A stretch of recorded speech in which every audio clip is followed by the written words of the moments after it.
안녕하세요. 오늘의 헤드라인, 오늘의 화두, 생각을 생각하는 김관상 TV의 김관상입니다. 오늘이 며칠이죠? 2024년 3월 5일입니다. 화요일입니다. 24절기 가운데 경칩이네요. 오늘 헤드라인 뉴스 정리합니다. 오늘 전국 흐리고 비가 오는 곳이 꽤 많을 것 같습니다. 우산 준비해야 될 것 같습니다. 서울 최저기온은 영상 4도로 예상이 됩니다. 의료 공백 사태 계속 이어지고 있습니다. 의과대학 정원을 늘리는 증원 요청 마감일 어제였습니다. 최종 규모는 오늘 발표될 것 같습니다. 보건복지부는 2,000명, 교육부 2,000명 넘어설 것으로 예상하고 있습니다. 윤석열 대통령 어제 경북 민생토론회 대구 가서 방송을 하고 또 민생토론회 참석을 했습니다.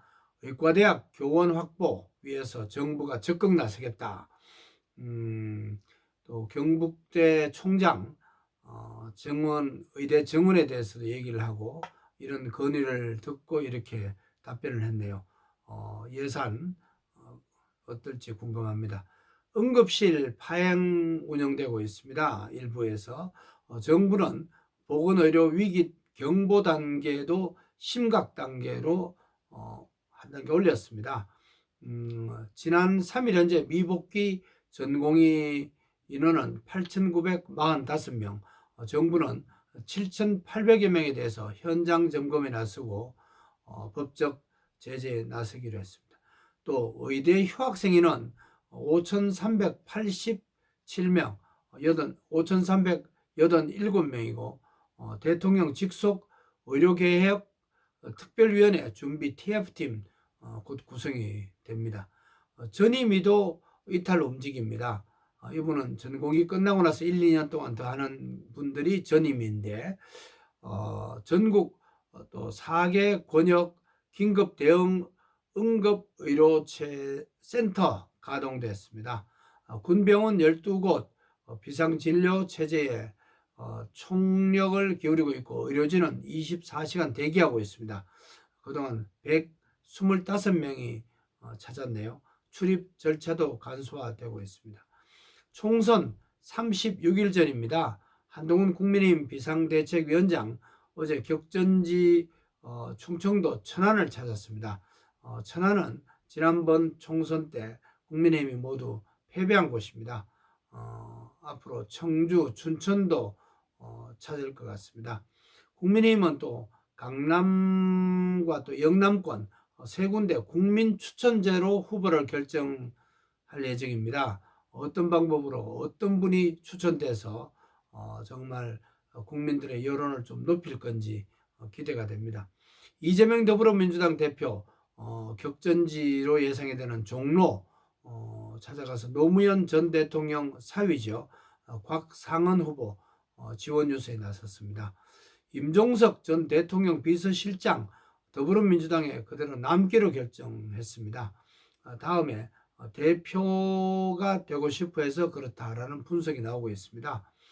이낙연 대표 임종석 전 실장에 대한 기대를 포기하고 광주 출마하기로 어제 결정됐습니다. 또 사선 김영주 더불어민주당 의원 국민의힘 어제 입당했습니다. 구속 수감 중인 송영길 전 더불어민주당 대표 내일 소나무당 이름을 소나무당으로 결정했죠. 창당할 예정입니다. 일본 니케이 지수 4만을 처음으로 돌파했습니다. KBS 노래자랑 사회자 김신영 탤런트죠. 개그맨 1년 5개월 만에 이제 내려왔습니다. 53살 남희석 씨로 교체됩니다.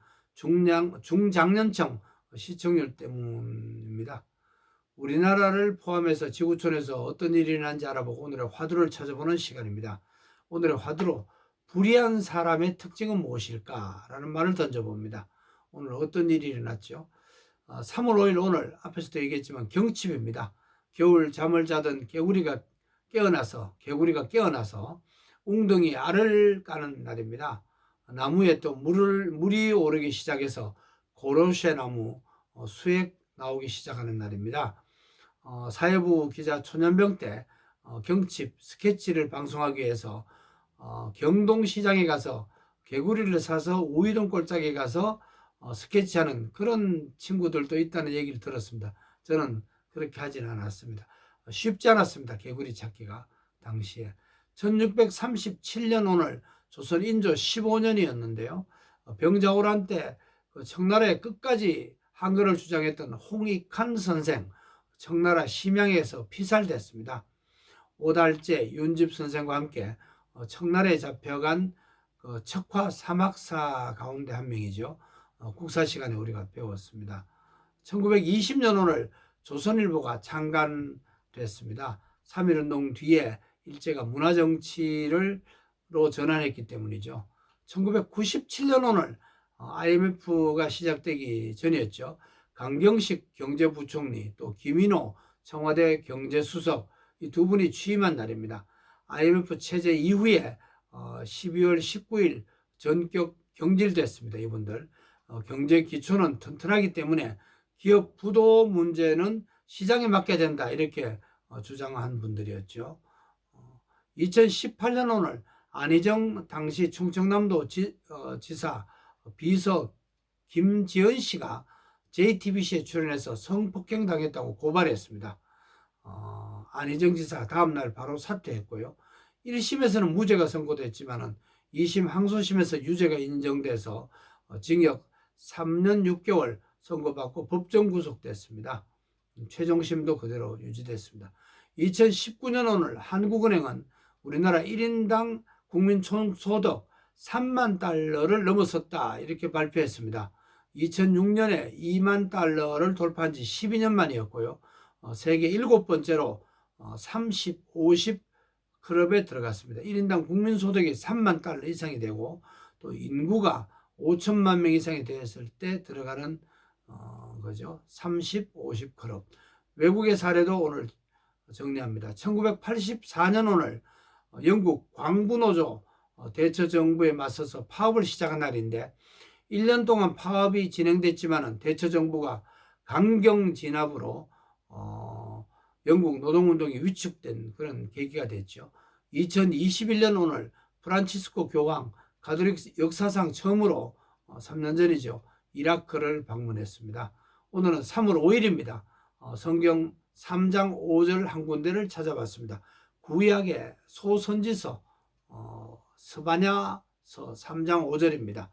그 가운데 계시는 여호와는 의로우셔서 불의를 행하지 아니하시고 아침마다 빠짐없이 자기의 공의를 비추시거늘 불의한 사람은 수치를 알지 못하는도다 이런 얘기입니다. 수치를 알지 못한다. 불의한 사람은 조물주는 아침마다 정의와 공의의 빛을 비추시는 분이고 불의한 사람은 수치스러움을 알지 못한다는 내용입니다.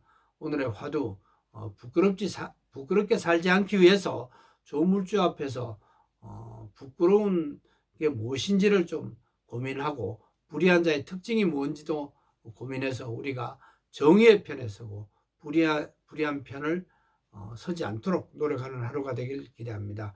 오늘 건강하시고 마음을 잘 관리하면서 평안하세요. 고맙습니다.